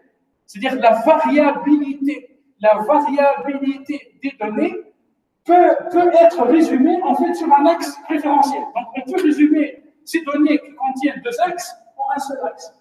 Afin de faire ça, qu'est-ce qu'on va faire? En fait, on va prendre une matrice rectangulaire, on va calculer la matrice de corrélation. Vous connaissez, ça veut dire quoi, la matrice de corrélation? C'est-à-dire, en fait, on va calculer le coefficient de corrélation linéaire entre les variables. On va passer à une matrice symétrique réelle d'après le théorème spectral diagonalisable. On va chercher les valeurs propres. Donc, en fait, l'ACP, l'analyse en composante principale, peut être écrite sous forme d'un algorithme quantique très, très facile. Car il existe à un moment donné l'inversion d'une matrice. OK. Bon, ça, c'est de l'apprentissage renforcé. Maintenant, en fait, on va passer au deep learning. C'est-à-dire, juste, je vais vous expliquer qu'est-ce que ça veut dire deep learning, puis on va passer au code. D'accord? À ce niveau-là, qu'est-ce que vous allez me dire? Vous allez me dire, c'est quoi la différence fondamentale qui existe entre le machine learning et le deep learning? En fait, afin de vendre du deep learning, on ne trouve pas mieux de ce graphe. Cette courbe, en fait, représente la performance en fonction de la quantité des données. En effet, quand on commence à analyser des faibles quantités de données, la performance en fait des algorithmes machine learning et celle deep learning sont presque équivalentes. En fait, la différence devient flagrante à partir du moment où on va passer sur des quantités de données en fait colossales, c'est-à-dire des gigas et des gigas d'octets de données, des terras d'octets de données. C'est là où on remarque en fait que la performance des algorithmes de machine learning stagne. C'est-à-dire plus tu augmentes en fait le nombre d'observations, et bien la performance reste constante. Par contre, les algorithmes deep learning vont exceller. En effet, tout ça vient de cette étape. L'intervention humaine. En fait, quand on prend des données et on commence à faire de feature extraction manuellement, en fait, qu'est-ce que ça veut dire faire du feature extraction manuellement? Vous avez fait un peu de physique statistique. C'est comme si on est en train de de mesurer des valeurs moyennes en physique statistique. En fait, quand tu prends un système contenant des particules, chaque particule est définie par sa position x, y, z, par son vecteur vitesse, vx, vy, vz. Toi, tu peux étudier les particules individuellement. C'est très compliqué, car un système contient en fait un nombre d'Avogadro de particules. 10 à la puissance 23, si je me rappelle bien, à peu près, 10 à la puissance 23. Et bien, qu'est-ce qu'on va faire? On va calculer des valeurs moyennes. Donc, cette opération, malheureusement, en fait, le fait de moyenner les grandeurs statistiques sur les données va cacher des détails. Donc, les algorithmes deep learning qui ne contiennent pas cette étape, c'est-à-dire l'étape feature extraction en deep learning, s'effectue automatiquement. C'est-à-dire toi, tu vas donner tes données directement au réseau de neurones, et c'est lui qui va faire le feature extraction. Voilà pourquoi la performance de deep learning dépasse celle de machine learning, en fait, quand il y a beaucoup de données. Attention, quand il y a beaucoup de données. Bon, maintenant, en fait, qu'est-ce que ça veut dire un réseau de neurones? Un réseau de neurones, c'est l'imitation en fait du fonctionnement du cerveau humain. Donc, nous, êtres humains, on est les êtres vivants les plus intelligents sur la planète Terre, j'imagine. En fait, l'intelligence se trouve dans notre cerveau. normalement, est située au niveau de notre cerveau. Qu'est-ce qu'on trouve dans notre cerveau? On trouve des neurones. Donc, tout simplement, les biologistes, les informaticiens à l'époque, après la Deuxième Guerre mondiale, en fait, aux États-Unis, après la Deuxième Guerre mondiale, ils avaient, disons, l'habitude d'avoir des équipes pluridisciplinaires. C'est-à-dire, ils prennent une équipe, ils constituent une équipe avec un biologiste, avec un informaticien, avec un mathématicien, avec un physicien. Pendant cette période glorieuse, car après la Deuxième Guerre mondiale, en fait, ce sont les physiciens qui ont sauvé le monde avec la bombe nucléaire. Donc il y avait beaucoup d'argent. L'argent, à l'époque, coulait, en fait, avec des sommes colossales en recherche fondamentale. Maintenant, il y a un vrai problème, en fait, par rapport aux physiciens. Voilà pourquoi, personnellement, en fait, l'étage où j'ai fait ma thèse, tous les thésards sont devenus développeurs informatiques. C'est-à-dire soit data scientist, soit développeur iOS, ou bien développeur Java. En fait, moi, j'ai fait ma thèse pendant la crise de Fukushima. À l'époque, l'Allemagne a fermé toutes les centrales nucléaires. Donc, en fait, on a fini sans boulot. Donc, on était obligé de changer de boulot, de changer de travail. Et pour manger du pain, en fait, on est parti vers l'analyse des données. Dans les années 90, les États-Unis ont arrêté le programme de leur support accélérateur. Les physiciens américains à l'époque étaient obligés de partir vers la finance des marchés. Donc, ils sont partis vers Wall Street. Voilà pourquoi on trouve beaucoup de physiciens dans les salles des marchés. Donc en fait, bon, après, peut-être mon message, en fait, pour les physiciens, il faut avoir des skills en programmation. Je sais que c'est très compliqué, peut-être, de décrocher un job en physique, vu la situation mondiale, hein, après, ça dépend, en fait, des spécialités, mais en fait, un physicien, il peut faire beaucoup de choses. Bref, donc, à l'époque, vous allez me dire, comment ces scientifiques ont une idée d'imiter le fonctionnement du cerveau humain. En fait, tout simplement, ils avaient avec eux un biologiste. C'est-à-dire, dans la même équipe, il y avait un biologiste, il y avait un informaticien, il y avait un physicien, il y avait un mathématicien. C'était dans des laboratoires Bell Lab, par exemple, dans des grands laboratoires de recherche américains. Et bien, qu'est-ce qu'ils ont dit? Tiens, allez, on va utiliser un neurone biologique. Donc ça, c'est un neurone biologique. Qu'est-ce qu'il fait en fait un neurone biologique? Un neurone biologique, il est activé si le signal électrique qui passe à l'intérieur, c'est-à-dire la tension de ce signal électrique dépasse un certain seuil. Et bien, c'est le même principe en fait d'un neurone numérique. En fait, là, qu'est-ce qu'on a? Nous avons ici des données, c'est un flux des données, c'est comme un flux nerveux, c'est-à-dire une tension, enfin un signal électrique caractérisé avec une intensité électrique et une tension électrique. Après, là, nous avons des poids. Et en fait, tout simplement, on peut introduire ce calcul.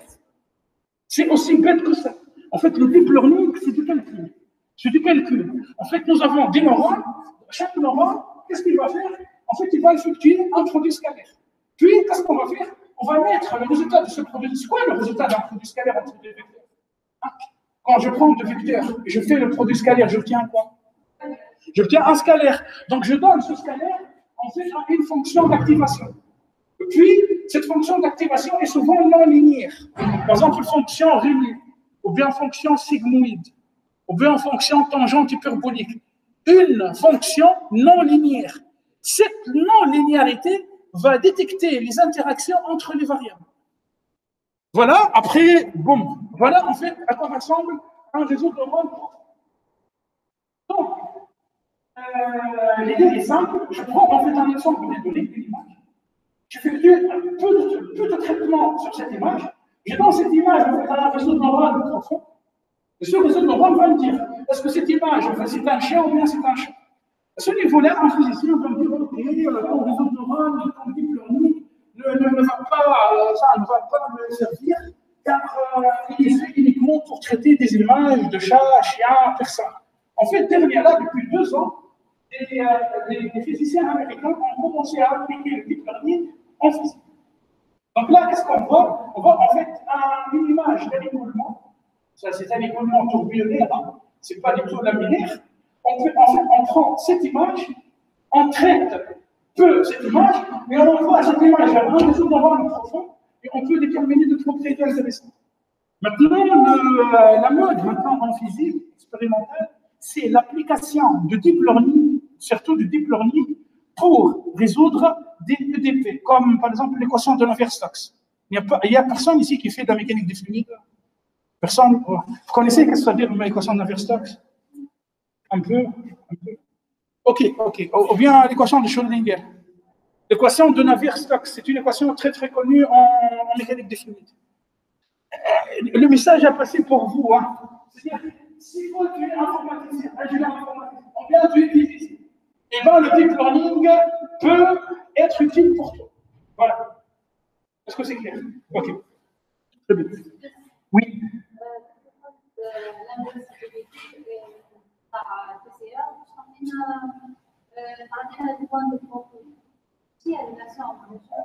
Juste une minute, tu vas te comprendre, tu vas te comprendre maintenant. Ok, donc, allez, finalement, quand le calcul quantique. En fait, donc, quand on parle en fait, du quantum machine learning, on peut distinguer 4 termes.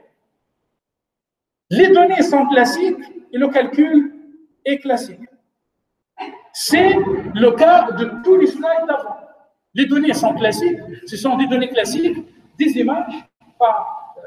Peut-être toi, tu es physicien, tu es un cours, moi je ne peux pas travailler pour des capitalistes, ou bien dans une entreprise. Moi, je fais de résoudre des équations physiques. Peut-être, hein. Tu vas me dire, bon, ça ne m'intéresse pas. Ok, ce sont des données classiques. Et tu vas utiliser des algorithmes classiques. Ça, c'est le cas de tous les slides d'avant. Deuxième possibilité.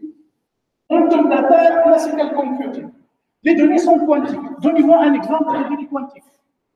L'équation de Schrödinger. L'équation de Schrödinger. Qu'est-ce qu'on fait avec l'équation de Schrödinger? On essaie de modéliser, en fait, par exemple, le mouvement d'un électron qui gravite, enfin, qui orbite autour, en fait, d'un proton. C'est l'équation de Schrödinger. Les données sont quantiques, ce sont des fonctions d'onde. Donc, on peut, en fait, appliquer ou bien résoudre les équations en dérivées partielles, comme celle de Schrödinger, avec les algorithmes des slides d'avant. Donc, les données sont quantiques et le calcul est classique. Maintenant, les données sont classiques et le calcul est quantique. Donc, aujourd'hui, je suis venu pour vous montrer ça. En fait, on va faire deux exemples sur cette partie. On va prendre des données classiques, on va analyser ces données avec un algorithme quantique. Puis, le cas là où vous allez me dire, en fait, c'est un rêve, c'est impossible. En fait, les données sont quantiques, les données viennent des atomes, de l'interaction des molécules, et le réseau de neurones, c'est un ensemble d'atomes qui se trouvent juste à côté, en fait, du système étudié. C'est pas grave. Allez, regardez ça. Juste ça. En fait, ça, c'est un réseau de neurones fabriqué par des atomes. Donc, les données sont quantiques, ce sont des allemands. Et c'est une communication dans la nature. Nature. C'est parmi les meilleures revues au monde. Mais, oui, dis-moi. Oui. Non. Ça c'est le cas de tous les jours. Quand toi, tu pars en fait dans une banque et tu vas analyser des données des actionnements des clients, churn problem, c'est-à-dire que tu vas savoir quel client va sortir. C'est-à-dire toi, tu vas prendre en fait des fichiers Excel. Non, c'est pas du quantum machine learning. Toi, tu vas dans une banque, tu vas faire du quantum machine learning. Personne ne va te comprendre. En fait, toi, tu vas analyser des données classiques avec des algorithmes classiques. Après, tu vas essayer d'expliquer ça, d'accord? Oui.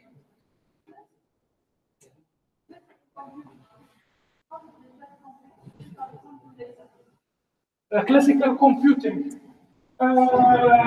Oui, en fait, dans les articles, quand le système est simple, c'est-à-dire le système contient quelques atomes, quand le système est simple. Donc voilà, l'état de l'art. Ça, c'est l'état de l'art. Données classiques, calcul classique, c'est-à-dire algorithme classique, données, en fait, de toute manière, pour les gens qui sont venus juste après, juste désolé, en fait, il suffit d'aller sur ce lien. Vous allez trouver la présentation et les codes et tout. Si vous avez envie de regarder les codes dès maintenant. En fait, c'est simple. Il suffit d'écrire GitHub Ahmed Rubai. Voilà. Il suffit en fait d'écrire GitHub Ahmed Rubai. Vous allez tomber sur ce profil. Et puis, vous cliquez Repositories. Et puis, vous allez partir vers le premier répertoire. Et là, vous allez trouver en fait tous les documents. Voilà. B. Après, en fait, je n'ai pas mis mon nom sur la présentation. Vous pouvez utiliser les slides. OK. Allez, je continue. Allez, on va prendre en fait une petite pause, mais je continue tout d'abord. Allez, exemple. Allez, exemple en fait d'un calcul quantique qui utilise, c'est-à-dire des données quantiques qui utilisent en fait du machine learning classique. Là, je vous montre l'expérience ALICE. C'est une expérience qui se trouve au Centre européen de recherche nucléaire. Le but ici, en fait, c'est de collisionner des ions pour fabriquer une soupe de quantum quark enfin des quarks et des gluons. C'est de QCD. Est-ce qu'il y a des physiciens de particules ici? Personne n'a fait de la physique de particules. Non? Physique de particules, tu connais Alice? Physique de matériaux. Physique de matériaux nucléaires. Physique de matériaux. Stage nucléaire. تعرف Alice? Ben ok. C'est pas grave. En fait, c'est pas grave. ما تعرفين ستاج سيدي ثبت وش تعمل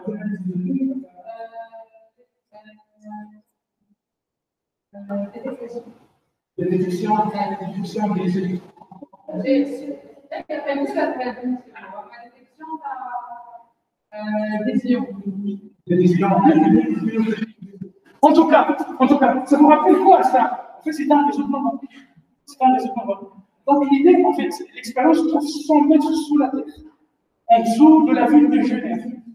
C'est-à-dire c'est entre Genève et la France. C'est-à-dire il y a un accélérateur de particules qui s'appelle le Centre européen, qui s'appelle le LHC, The Large Hadron Collider. Moi, j'ai travaillé dans LHCb. Le but, c'était de traquer l'antimatière. Eux, ils travaillent sur la soupe de quarks et gluons. Donc, en fait, quand deux protons collisionnent, ça va donner des jets de particules. Ces jets de particules, voilà, ici, vont donner des images. Voilà, dans des calorimètres. Et le but, en fait, c'est de détecter est-ce que ce jet de particules vient d'un quark ou bien vient d'un gluon. Vous connaissez que ça veut dire un quark, un gluon, un quark? Les physiciens, les informaticiens. En fait, nous avons un proton et un électron. L'électron, normalement, gravite autour d'un proton. À l'intérieur du proton. Oui.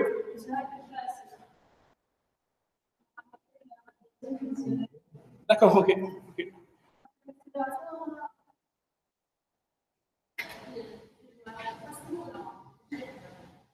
L'accélérateur est assez faible.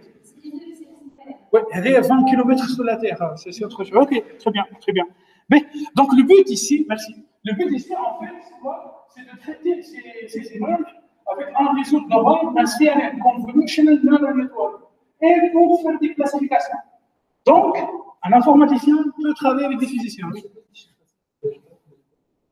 Ah, ben, le quark et les gluons. En fait, tu connais la matière. La matière est constituée par des atomes. En fait, un atome, c'est quoi? Constitué par des électrons et un noyau. Dans le noyau, on trouve des protons et des neutrons. En fait, à l'intérieur du proton, on trouve des quarks. On trouve en fait un quark up et un quark down. On trouve 3 quarks. En fait, il y a des théories qui disent qu'il existe en fait une infinité de quarks, enfin une mer de quarks. Après, en fait, les quarks sont collés via une interaction qui s'appelle l'interaction forte et modélisée par un gluon. L'interaction, c'est-à-dire là, on est à l'intérieur du noyau, à l'intérieur du proton, à l'intérieur du neutron, on trouve des quarks et des gluons. Les quarks, ce sont des particules, et ces quarks sont collés via une interaction en physique de particules. Cette interaction est matérialisée par un gluon. Okay.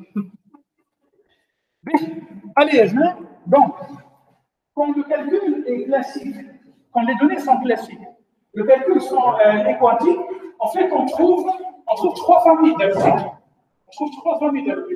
Je pense que vous, hier et ce matin, vous avez étudié ces algorithmes. En fait, ce sont des algorithmes normalement, bon, je ne dis pas basiques, hein. Bon, ils sont importants, c'est très intéressant, mais il n'y a pas beaucoup d'applications pour ces algorithmes. Après, on trouve en fait des algorithmes qui traitent plutôt l'état de la matière au niveau de l'ordinateur quantique. Je ne suis pas spécialisé. Puis on trouve en fait les algorithmes, ce qu'on appelle variationnels. Donc, eigensolvers. En fait, ce sont des algorithmes qui permettent de trouver des valeurs propres et des vecteurs propres. Et on trouve les auto-encodeurs. Heureusement pour nous, la seule architecture qu'on peut implémenter sur un ordinateur quantique, c'est l'architecture auto-encode. Ah, c'est une bonne nouvelle. Oui. Oui.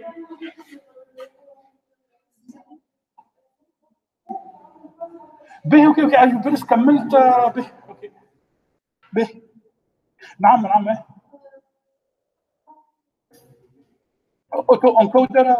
auto-encoder en fait auto-encoder c'est une architecture qui contient des noms parce que c'est une architecture un peu particulière.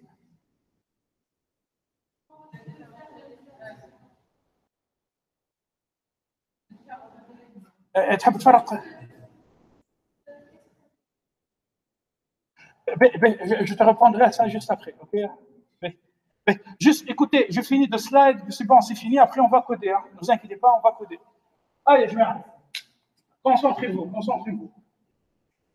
En fait, allez, je vais prendre les algorithmes quantiques eigensolvers, c'est-à-dire les algorithmes permettant de trouver les valeurs propres et les vecteurs propres. De toute manière, si vous voulez en faire une référence, il suffit d'aller sur l'archive et télécharger cet article.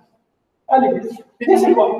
En fait, en mécanique quantique, une mesure réalisée sur un système quantique permet de déterminer à chaque fois les valeurs propres et les vecteurs propres de l'observable, qui est représenté par une matrice. Rappelez-vous en fait de ces systèmes. Là, j'ai un système classique. La matrice A pour un vecteur X est égal à B. A est connu. A est connu. A contient les données, les datas. B est connu. On veut déterminer X. Comment on fait pour déterminer X? Voilà, X est égal à 1 moins 1, B. Vous avez fait ça en maths, bac plus 1, bac plus 2, entrée par patati, patata. Ça c'est simple. Maintenant, si cette matrice en fait est symétrique, cette matrice peut représenter une matrice hamiltonienne, un hamiltonien. Donc on peut fabriquer une action exponentielle moins I à T. Donc on peut transformer cette matrice en fait, ou bien ce système, vers une écriture quantique. Est-ce que vous êtes d'accord? Voilà. Donc maintenant, qu'est-ce qu'on va faire? En fait, on va préparer notre système quantique. On va préparer notre ordinateur quantique qui contient un système quantique. Le système quantique, en fait, va vérifier la matrice. C'est-à-dire, vous avez vu les données. Allez, je vous donne en fait un teraoctet de données, 10 à la puissance 12. Un teraoctet, c'est 10 à la puissance 12. En fait, quand j'applique log à base 2 de n, on trouve combien? On trouve à peu près, c'est-à-dire on peut coder avec le calcul quantique, on peut coder 10 à la puissance 12 octets, un teraoctet, sur à peu près 40 qubits. C'est génial, hein? C'est génial. C'est-à-dire par rapport à la complexité, l'inversion d'une matrice, si on utilise la technique de Gauss-Jordan, par exemple, la complexité, c'est grand tout de n au cube. Grand tout, c'est-à-dire à peu près, c'est n au cube. N, c'est le nombre d'unités, nombre de colonnes. Imaginez si on travaille sur une très grande matrice. Ça va prendre énormément de temps. En fait, en mécanique quantique, en quantum computing, l'inversion d'une matrice, selon cet article, l'algorithme est déjà implémenté. Et nous avons l'algorithme écrit en Python, et se trouve dans Qiskit, c'est log à base 2 de n. Donc, on passe d'une complexité grand O de n au cube vers une complexité en log à base 2 de n. Donc, le gain est horrible. Donc, imaginez maintenant une bombe d'investissement qui utilise le calcul quantique et une bombe d'investissement qui n'utilise pas le calcul quantique. Qui va gagner de l'argent? Celui en fait qui va accéder le plus rapidement possible au marché. Donc, c'est lui qui dispose des ordinateurs quantiques. En fait, le code de cryptage RSA asymétrique peut être cassé avec les ordinateurs quantiques en quelques minutes. Donc, ça pose en fait un problème d'authentification pour toutes les banques. Maintenant, au Japon, les gens travaillent sur des techniques de cryptage quantique. Ils sont en train de préparer l'après-demain, alors que demain, c'est aujourd'hui. Parce que les ordinateurs, il y a une entreprise chinoise qui va proposer en fait, qui va présenter au marché un ordinateur quantique personnel d'ici la fin de cette année. Donc, le calcul quantique, c'est aujourd'hui. Hein. Après, je ne suis pas un évangélisateur. En fait, moi, je ne travaille pas chez IBM qui se quitte. Hein. Mais, sincèrement, peut-être vous êtes chanceux, hein, parce que vous êtes curieux, vous voulez apprendre cette nouvelle discipline. Mais cette nouvelle discipline, c'est aujourd'hui, hein, c'est même pas demain, c'est aujourd'hui. Bref. Donc, apparemment, vous avez compris. Donc, en fait, on va préparer notre système, puis boum, on va effectuer en fait un ensemble de mesures, on va envoyer des photos, et avec ces quelques mesures, on va déterminer les valeurs propres et les vecteurs propres, et puis c'est bon. En fait, on a inversé la matrice de manière hyper rapide, et puis en fait, on revient au calcul classique. En fait, même si la matrice n'est pas symétrique, en fait, il n'y a pas de truc à écrire. Même si la matrice n'est pas symétrique, on peut trouver une astuce. Tu fabriques une matrice A, 0, A transposé 0, 0B, 0X. Donc, en fait, à partir d'une matrice rectangulaire, on peut fabriquer une matrice symétrique. A, 0, c'est-à-dire c'est une matrice 0, 0 A transposé de A. Voilà. C'est clair, hein? OK. Et puis, voilà, par exemple, l'ACP quantique. Hein? C'est-à-dire, si vous maîtrisez le composeur de Qiskit, voilà, en fait, il suffit d'implémenter l'ACP sur 5 bits.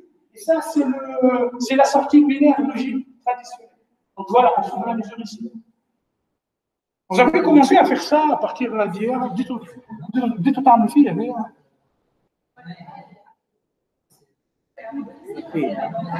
c'est là, c'est pire quand même. Avec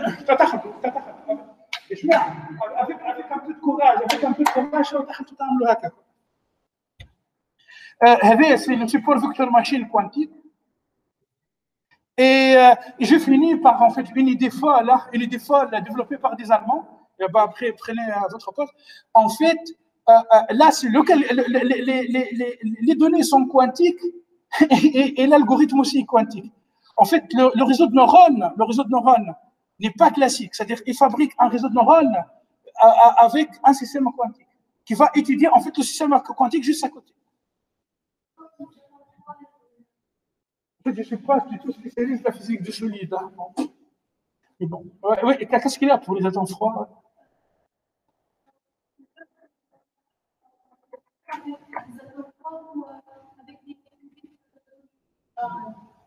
Non, ça c'est pas. Je pense pour fabriquer un ordinateur quantique. Mais par contre, là, en fait, c'est un réseau de neurones. C'est-à-dire le réseau de neurones est programmé. Le réseau de neurones est programmé dans un système. C'est-à-dire la fonction d'onde arrive sur des atomes qui constituent le réseau de neurones et on obtient en fait un résultat. À la fin, on fait une mesure. Bon, après, si vous voulez, je pourrais vous envoyer. Voilà. Bon, là, en fait, techniquement, j'ai fini. En fait, j'étais hyper rapide car apparemment, j'ai compris que plein parmi vous connaissent ce que ça veut dire machine learning. Et maintenant, prenez la pause, puis on va programmer en Python. Oui.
Non, en fait, on peut faire des ventes.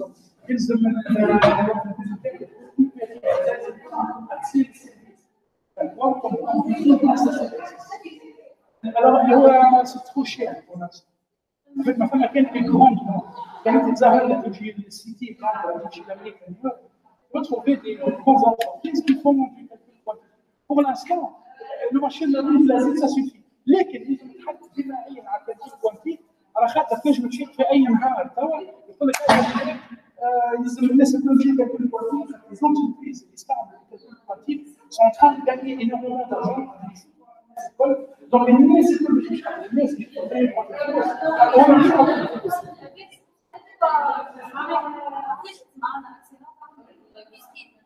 لكن هذا 100 جيجا تقدر حتى اناليز يعطيك كما نقول في ساعه دلوقتي بتقعد تستنى سيستم دو باتش يعني يكون انت étudiant pour faire des applications simples ok لكن كي تقدر تخدم على 300 تيرا 30 جيجا مش تعمل يلزم يكون عندك الاورديناتور الكونتيك نتاعك والا السيرفيس نتاعك يعني كيما مايكروسوفت ازير ولا ابل بيس ولا شوفوا حاجه مزال كيفاش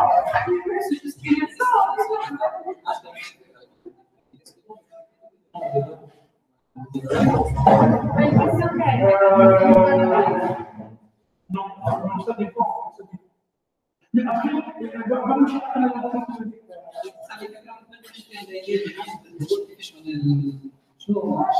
برا كل نحكي برا كل نحكي شباب بالجيش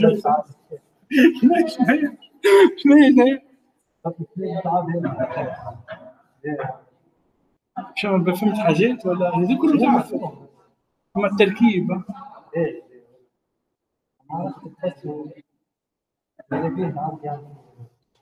ليه مش في شيء مضروب بالوشير عشان الناس قطع يا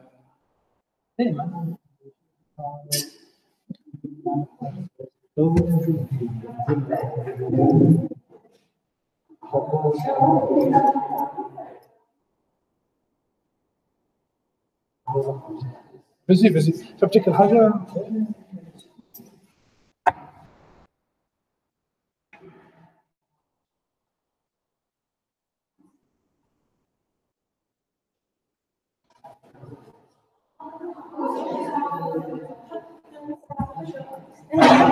En tout cas, maintenant, je suis des super manières connectées, super ordinateurs ولا نستعمل فيها اما عمري لا خممت كيف يعملوا الكالكول. لا عملت الماستر نتاعي ديجا نجحت اما مبروك عاشت اما معناها نستعملوا اما مانيش فاهمه هما كيف يعملوا الكالكول نتاعهم. انت شنو الكالكول اللي عملته شيء؟ انا فيرست برينسيبل كالكوليشن دي كاربور ميتاليك. شنو تستخدم بالبايثون ولا سي بلس بلس؟ لا هو فين دو كا بازي سور فورتران. اما معناها هو شريك واتنار ندخل دي بارامتر نعمل كيلكو موديفيكاسيون مش فاهمه بالضبط معناها شنو هو فما اوبن ام بي اي اسكو باراليزي تستعمل شنو اسمه اوبن ام بي انت تباراليزي ولا الكود يجي حاضر تختار مثلا باراليزي تدخل في البارامتر وتلاصق كيف تستعمل كونيكتي اترافير ان انترفاس لازم تكون عندك الانترنت هي يبقى انت تلاصق الكالكول على سنتر دو كالكول خاطر على شكون فرنسيس امريكان التيوري معناها دي اف تي اللي كالكول على حسب ما نشوف انورم معناها مش يكونوا ديسكريت فورير ترانسفورم تعمل في سكاترين كاع في دي ديفيزيون يعني هم يبداو في دي دوني انت تسيميلي في دي ديفيزيون تبعث في دي فوتون انا نحب نطلع لي بروتيك كيما ستركتور دو بوند دو دوس فهمتك انت تعمل اكسبيريونس تبعث دي فوتون ان فيشو وتشوف الريزلتا تعمل عليه الدي اف تي وكل سيميلاسيون اي سيميلاسيون انا حبيت نتاكد منها خاطر قلت الاورديناتور اللي عندنا ما يكفيش بيان سور حاجه كيف هكا يلزم سنتر دو كالكول انت ما جبتش بالك انت لوجيسيال ما انستاليتو في البيسي نتاعك لا مش في البيسي نتاعي كان في الفات في البيسي ديجا يحتاج 5000 يورو مش شويه باهي انت بازا كنت تكونيكتي على سوبر كالكولاتور البرا هما مش فرنسيس اللي معاكم ولا الامريكان وحدك جست نشوف سور انترنت نشوف لي فوروم وكل شيء حاولت نخدم الماكسيموم وحدي خاطر سبيسياليست بيدو ما نجمش يجي معناها وما نجمش نكونتاكتي هي مع الكورونا حبيت نتاكد منها خاطر سالوني عليها في كيسيون وانا قلت ممكن معناها يكون كونكتي بسوبر اورديناتور. كونكتي بسوبر اورديناتور امبوسيبل. امبوسيبل انت جوست بالانترفاس كونكتي بالانترفاس. معناها قلت باش نسال نعمل كالكول باراليل على حسب ما قريت كالكول باراليل يصير من بليزيور بروسيسور معناها. اما زاد كيف جاتني كاستيون عليهم. اذا انت لازمك تدخل انت تخدم باللينكس ولا تخدم كان على انت تحل سيسيون لينكس يمكن تعمل كات بروكسي بي وانفو ثم كود كومون تكتبهم تعرف السيستم نتاعك اسكو فيه قداش من بروسيسور ولا لا. ثم كات 16 بروسيسور تعرف الرام قداش. لما دام يعملوا دي اف تي يعني بزرع الرام حسب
بس انتم كل ما كيفاش تحضر السيستم يعني لي دوني فهمت السيستم تبريباريه لا فهم الاورديناتور كوانتيك ليزاتوم اللي فيه يتدسهم الدوني يعني لي دوني تحفظهم كما لابد.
أكمل 4 زلت عالية.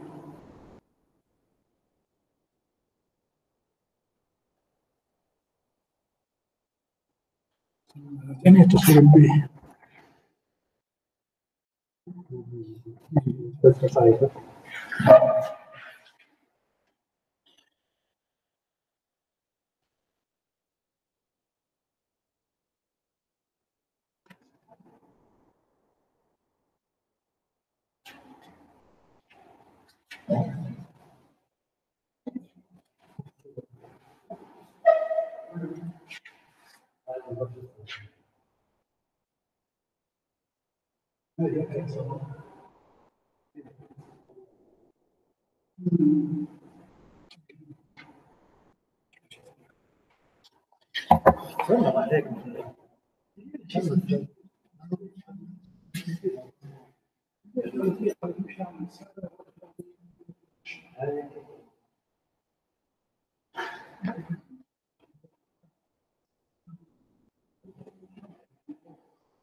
بس أنا enregistré.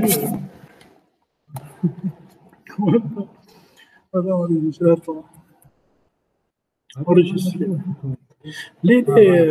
انا والانجسترمون تاعي